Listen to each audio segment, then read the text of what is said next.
Hey, I need to talk to you about something, I said, gathering my courage.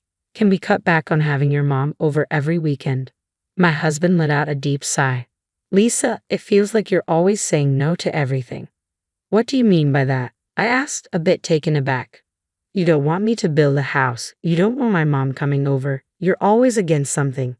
That's not what I meant. I tried to explain. Then what did you mean? How much longer do we have to keep waiting? My name is Lisa, and I've been married to Frank for 5 years. We share a common dream, owning our own home. Now that we've saved enough for a down payment, we're finally ready to leave behind renting and move into the home I've always envisioned. Once we're settled, we plan to start a family and raise our children in a place that truly belongs to us. But just as our hopes were growing, a dark cloud appeared on the horizon. My mother-in-law, who had caught wind of our plans, began making some rather unsettling moves. So, I hear you're finally buying a house, she said. Yes, that's right, I replied. Have you already decided on what kind of home you want? Yes, I have an idea of what we want, I said. That's wonderful. If there's anything I can do to help, just let me know. Thank you, I appreciate that. Oh, by the way, have you checked out the showroom near your house? No, we haven't managed to get an appointment there yet, I replied. Well, I'll take care of that for you. We can go together. Actually, I prefer to go with just my husband, I said, trying to be polite. Despite my efforts, my mother-in-law continued to involve herself in our property search. She even started showing up unannounced. I brought you a brochure for some land that's for sale, she said one day, catching me off guard. Thank you very much. My mother-in-law held a dozen leaflets in her hand, eager to share them. How about this one? It's close to the station and spacious enough for 2 families. Wait, did she just say 2 families? I was too stunned to respond, and she continued talking as if nothing was amiss. If the train station isn't nearby, it's inconvenient for everything, and you'll want to be close to a hospital for when you get older. This property is also near a supermarket. It must be hard for you to choose with so many options, right? What started as an offer to help quickly turned into her taking control of the house search. She was making decisions as if she planned to live there too. This is not good at all. I told my husband everything that had happened that night.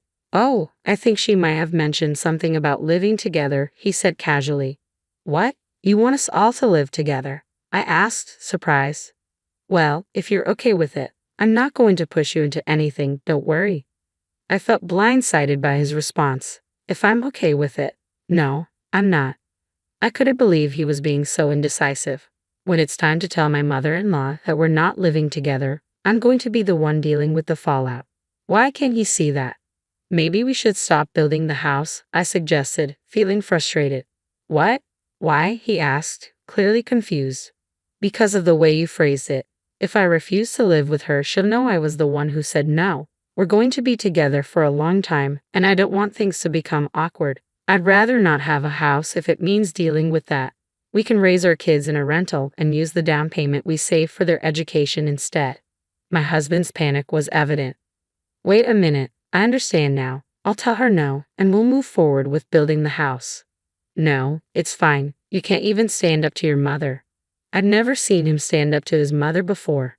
Trust me, I'll handle it, he said, trying to reassure me. Why are you so desperate? He asked, sounding puzzled. I want to live in our own house and raise our children there, I replied. You didn't seem so enthusiastic about it before. That's not true. I was excited. It's hurtful to say otherwise. I feel just as strongly about our children. All right, I understand. My husband promised he would tell his mother no, but given his usual hesitation, I doubted he'd follow through. However, the day after our conversation, my mother-in-law stopped pressuring us and even called to apologize. Lisa, I got scolded by Frank. He told me he wants to live with you alone. I'm sorry for pushing my opinions on you, my mother-in-law said. I was surprised to hear that Frank had actually stood up to her. He could speak his mind when it mattered. Still, I couldn't shake a lingering suspicion. When I told my husband about the apology, he had a satisfied grin on his face. See? When I say I'll speak up, I mean it. What's with that look in your eyes? I asked, puzzled. I was wondering if you really told her, I said, still unsure. Are you doubting me? Isn't that awful? He replied, hurt. I haven't seen you stand up to your mother in 5 years, and you didn't do it in front of me. That's unfair. I tried so hard. You're right, I'm sorry. But you're sweating like crazy. What's going on? Oh, it's just hot. Isn't it a bit warm today? It's the middle of winter. By the way, let's finalize the house contract. You really want to build this house, don't you? Of course I do. That's what we've been saving for. At this point, I had lost interest in building the new house, the dream home I had worked so hard to save for. My enthusiasm had dwindled due to my mother-in-law's behavior and my husband's attitude, making me feel as if all my efforts had been in vain. I found myself stepping back from the idea. Meanwhile, my husband continued to insist on building the house. 6 months had passed since our dispute, and although he kept talking about it, I remained unconvinced. My mother-in-law, who had been quiet, was now growing impatient. She started visiting our house frequently. While she never mentioned the house, her attitude became increasingly arrogant. Both my husband and I work full-time, and we both have weekends off. Lately, my mother-in-law has been coming over to our house every weekend. I could manage if it were just once a month, but her frequent visits are making me uncomfortable. My husband seems to be quite pleased with the arrangement, but it's becoming a problem for me. I'd like to have some peace on Saturdays and Sundays, but she arrives at 7 in the morning and blasts the TV at an incredibly loud volume. If I try to stay in bed, she paces back and forth in front of my room. My husband is busy taking care of her, which should be enough. When I finally gave in and got up at 7:30, she remarked, "How can you sleep in with a guest over? She stays until late on Sunday night, and it's starting to wear me down." My husband remains silent about his mother's behavior, and whenever I think of him, the word divorce crosses my mind. However, I want to avoid that if at all possible. I needed to find a way to improve the situation. "Hey, I need you to stop having your mother over every weekend," I said, expressing my feelings directly. He let out a deep sigh. "Lisa, you always seem to be against everything." "What do you mean by that?" "You don't want to build a house, you don't want my mother visiting. You're against everything." "That's not how I meant it." "Then what did you mean? How long do we have to wait for?" "You just said we. What did you mean by that? Who else is waiting?" I asked, confused. "What do you mean?" "You said we just now," I clarified. My husband's face turned red and he began to sweat.